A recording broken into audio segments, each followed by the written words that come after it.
ना संघर्ष न तकलीफ तो क्या खाक मज़ा है जीने में, बड़े बड़े तूफान थम जाते हैं जब आग लगी हो सीने में। हाय दोस्तों, मैं हूँ राज कोहली, आपका अपने YouTube channel teaching bye RK Kohli में स्वागत है। दोस्तों, आप लोगों को पता है कि गति की 3 समीकरण होती हैं, जिनमें से आज हम देखेंगे गति के प्रथम समीकरण का निगमन, जो कि होती है v = u + at। आज हम इस प्रथम समीकरण का निर्माण कहाँ से हुआ है, आज हम देखेंगे इसके निगमन के बारे में। आइए अब हम स्टार्ट करते हैं वीडियो को। हम देखने से पहले हमको सबसे पहले त्वरण का सूत्र आना चाहिए। तो त्वरण बराबर क्या होता है? त्वरण को हम किससे फाइंड करते हैं? ए से फाइंड करते हैं। त्वरण को हम किससे फाइंड करते हैं? ए से फाइंड करते हैं। तो त्वरण बराबर होता है v - u/t होता है, यानी कि वेग परिवर्तन बटे समय अंतराल। जहाँ पर v क्या है? v अंतिम वेग है, और u का है क्या है? u जो है प्रारंभिक वेग है, और t क्या है? समय है, और a क्या है? त्वरण है। अब हम इसको सॉल्व करेंगे। तो अब क्या करेंगे? t को हम इस तरफ भेज देंगे a के पास। तो a के पास जब भेज देंगे तो क्या हो जाएगा? at = क्या बच जाएगा यहाँ पर? v - u हो जाएगा। अब हम क्या करेंगे? v को जो है u को हम इस तरफ से इस और पंचांतर कर लेंगे, तब क्या हो जाएगा? यहाँ पर at u इस तरफ माइनस का था तो इस तरफ आ जाएगा, प्लस का हो जाएगा, और इस तरफ क्या बच जाएगा? v बच जाएगा। अब हम क्या करेंगे? यही तो हमको लाना था। अब क्या करेंगे? अगर इस पक्ष को अगर इस तरफ लिख दें और इस पक्ष को अगर इस तरफ लिख दें तो कोई किसी को प्रॉब्लम तो होगी नहीं, और ऐसा हम कर सकते हैं। और इस तरीके से करने से किसी भी जो है इसका मान होता है, इस पर कोई भी इफेक्ट नहीं पड़ता है। तो हम लिख सकते हैं v = क्या होता है? u + at। ये बेटा इस तरफ प्लस का था तो इस तरफ आएगा, माइनस का था तो इस तरफ आएगा बेटा, यहाँ पर प्लस का हो जाएगा। तो हमको जो गति की प्रथम समीकरण होती है वह होती है क्या? v = u + at होती है, और यही हमको प्राप्त करना था। तो हमने जो है गति की प्रथम समीकरण को देख लिया है। अब हम देखेंगे गति के द्वितीय समीकरण का निगमन। तो इस गति के द्वितीय समीकरण के निगमन से पहले हमको 2 फार्मूले आने चाहिए, जो कि पहला फार्मूला क्या है? पहला फार्मूला होगा हमारा औसत वेग बराबर औसत वेग। तो औसत वेग बराबर क्या होता है? औसत वेग बराबर होता है हमारा v + u/2 होता है। और दूसरा फार्मूला क्या आना चाहिए हमको? विस्थापन। तो विस्थापन बराबर क्या होता है? औसत वेग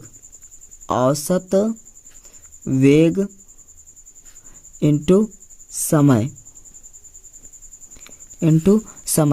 अब हम क्या करेंगे? अब हम इसमें जो है विस्थापन किससे फाइंड करते हैं? इससे फाइंड करते हैं। और औसत वेग को जो है औसत वेग का मैंने फार्मूला पहले ही लिख रखा है, जो कि क्या होता है? v + u/2 होता है।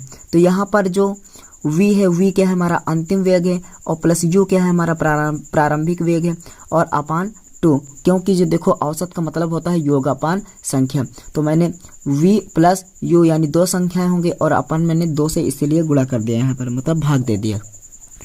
अब क्या करेंगे? औसत वेग बराबर क्या होता है? औसत वेग का देखो फार्मूला मैंने रखा ना, वहीं पर यहाँ पर इसका हम मान रख देंगे।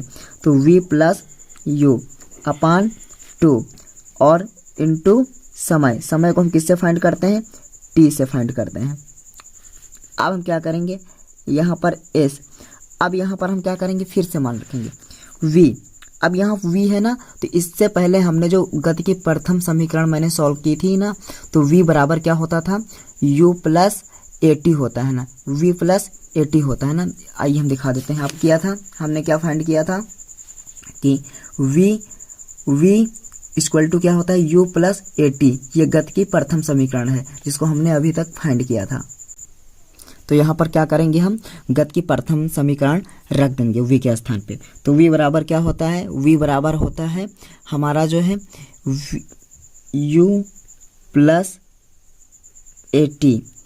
अब यहाँ क्या करेंगे, ये वाला हम u रख देंगे और बटे में 2 हो जाएगा। ये हमारा जो है हमने मान रख दिया और प्लस t हो जाएगा ब्रैकेट के बाहर। अब हम क्या करेंगे, यहाँ पर लिख देंगे s। अब एक ये u और ये u मिलकर के 2u बन जाएंगे, ठीक है, और बटे में 2। अब हमारा क्या होगा, t। अब हम क्या करेंगे, इस t को अंदर भेज देंगे यानी गुणा कर देंगे। तो गुणा जब करेंगे तो क्या बन जाएगा, s equal to 2ut plus 80 square, क्योंकि गुणा में घाते जुड़ती हैं, एक ये t, जब t से आपस में गुणा होगा तो t स्क्वायर बन जाएगा और यहाँ पर क्या हो जाएगा, बटे में 2। अब हम क्या करेंगे कि आपको पता है कि ये जो होता है s इक्वल टू क्या होगा, 2ut बटे 2। हम इसको इस तरीके से लिख सकते हैं, ये दोनों पदों के नीचे हमनी, तो 80 स्क्वायर बटे 2 इसको लिख देंगे। अब हम क्या करेंगे, इस 2 से इस 2 को हम डिवाइड कर देंगे तो क्या बचेगा, s equal to ut plus, अब यहाँ पर क्या है 2 लिखा है तो हम इस ऊपर 1 लिख सकते हैं, ठीक है, और 80 स्क्वायर, यही तो हमको फाइंड करना था। ये हमारी क्या होती है, गति की द्वितीय समीकरण। अब यहाँ पर हमने सिद्ध कर दिया इन दोनों फार्मूलों से कि गति की द्वितीय समीकरण का निगमन हो गया। अब हम देखेंगे कि गति की जो है तृतीय समीकरण के बारे में। तृतीय समीकरण में जो कि हमने फर्स्ट समीकरण और जो सेकंड समीकरण को हमने निगमन किया है, उन दोनों समीकरणों का इस तीसरी समीकरण में यूज है। तो हम इसीलिए हम सबसे पहले देखेंगे गति के प्रथम समीकरण। तो जो गति की प्रथम समीकरण थी वह क्या थी, गति की प्रथम समीकरण थी v इक्वल टू क्या, u प्लस 80 थी। गति की प्रथम समीकरण क्या थी, v equal to u plus 80 थी।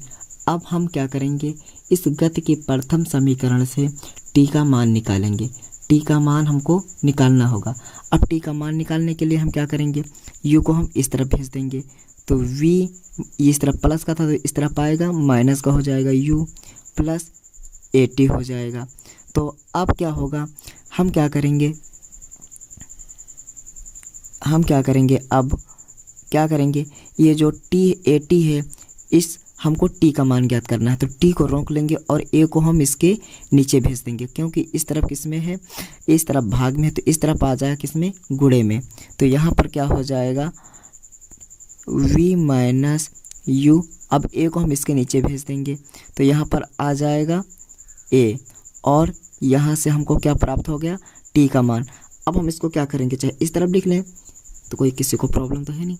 तो यानी कि t equal to v minus u upon a। यहाँ से हमको क्या हुआ, यहाँ से हमको t का मान ज्ञात हो गया।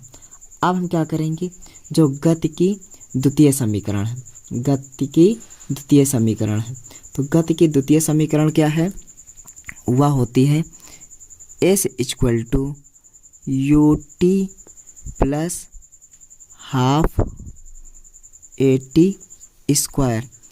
अब हम क्या करेंगे, जो हमने यहाँ पर t का मान हमको प्राप्त हुआ है, इस t के मान को हम क्या करेंगे, इस समीकरण में रख देंगे, गति की द्वितीय समीकरण में। तो कहाँ कहाँ पर रखेंगे, यहाँ पर एक t है और एक यहाँ पर t है, तो इन दोनों की जगह पर हम जो t का मान रख देंगे। तो अब हम t का मान रखने पर तो s इक्वल टू u, अब t का मान कितना आया है, t का मान आ गया है v minus u upon a। ये हमारा जो है t का मान आ गया। अब यहाँ पर क्या है, प्लस हाफ।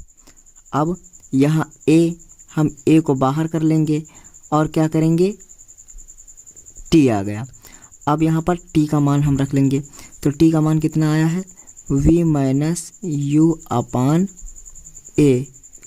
अब यहाँ पर टी स्क्वायर है, इस समीकरण में यहाँ पर टी स्क्वायर, इसलिए हम इसको स्क्वायर में रख देंगे। अब हम क्या करेंगे, इसको हम सॉल्व कर लेंगे।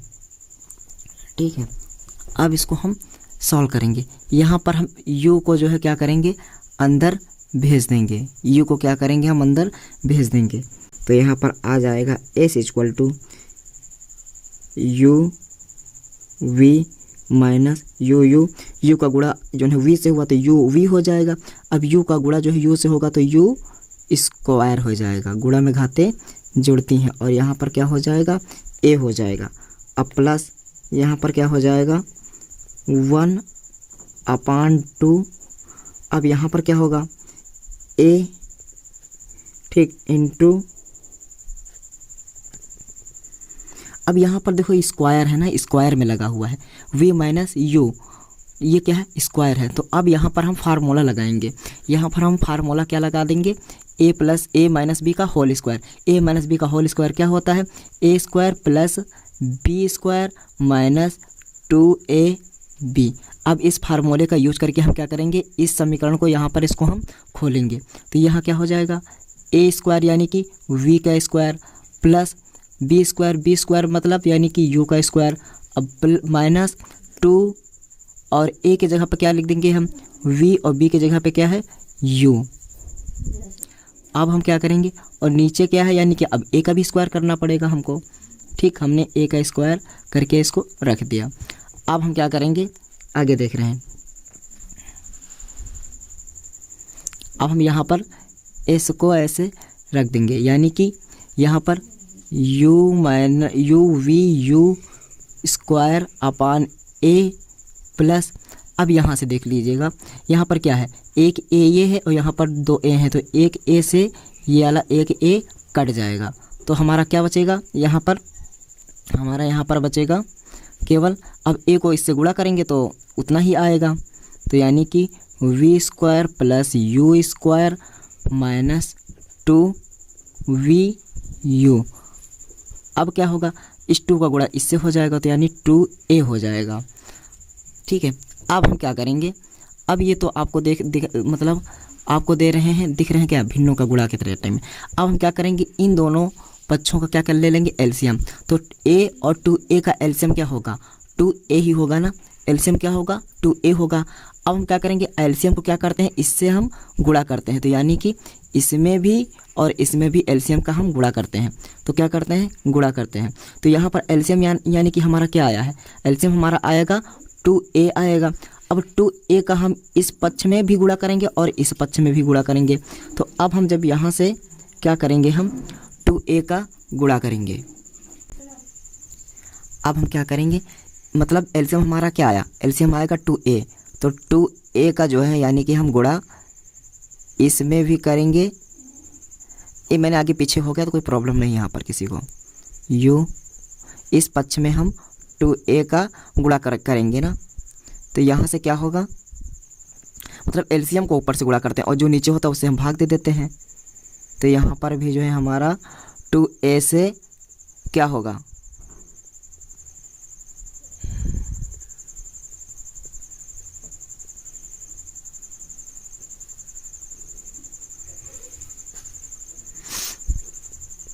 तो a से क्या होगा, हमारा यहाँ पर जो है भाग होगा। तो अब इस a से ये वाला a कट जाएगा। ये एलसीएम है, क्योंकि एलसीएम से देखो ऊपर गुणा होता है और फिर नीचे एलसीएम लिखा जाता है। हमने लिखा नहीं अभी, मतलब कैसे कटा है इसलिए दिखा रहे हैं हम आपको।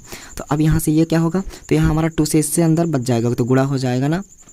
तो यहाँ क्या बच जाएगा, 2vu प्लस u स्क्वायर। ठीक है, और अब ये कैसे, अब इस 2a से ये पूरा कट जाएगा, प्लस यहाँ क्या बच जाएगा, v square plus u square minus 2vu। अब यहाँ ये दोनों कट गया ना। हमने क्या बताया था कि एलसीएम हमारा क्या आएगा, 2a आएगा। तो हम एलसीएम को नीचे लिखते नहीं हैं, नीचे लिख लेते हैं। ठीक, इसलिए मैंने 2a को लिख लिया। आपको पता है ना, जो एलसीएम आता है ऊपर इसका हम जो है गुणा करते हैं और नीचे जो होता है इससे हम अंश और हर से क्या करते हैं, उसको डिवाइड कर देते हैं। ठीक, तो मैंने डिवाइड किया और मेरा जो एलसीएम आया था तो क्या आया था, 2a आया था।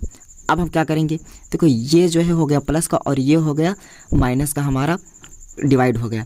अब हम क्या देखेंगे, यहाँ पर हमारे पास क्या है, यहाँ पर हमारे पास यहाँ पे 2 होगा, यहाँ पर क्या है 2u², ठीक है।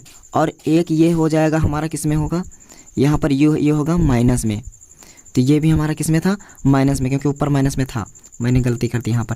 तो यहाँ 2u² है, ये माइनस का हो गया और ये प्लस का, तो माइनस प्लस माइनस होता है, तो यहाँ 2u² से जो है एक u² घट जाएगा, तो हमारे पास क्या बचेगा, तो हमारे पास बच जाएगा माइनस का और भी u² बच जाएगा। और उससे पहले हमारा क्या दे रखा है v², ये तो मेरा पहले बच रहा है, और यहाँ से क्या बच रहा है 2, यानी कि u² बच रहा है, और बटे में क्या बच रहा है 2a बच रहा है। अब हम क्या करेंगे, इस 2a को हम जो है इससे जो है क्या कर देंगे, मतलब गुणा कर देंगे, इस तरफ को भेज देंगे, तो हमारा बन जाएगा 2as इक्वल टू क्या बन जाएगा v² माइनस u², ठीक।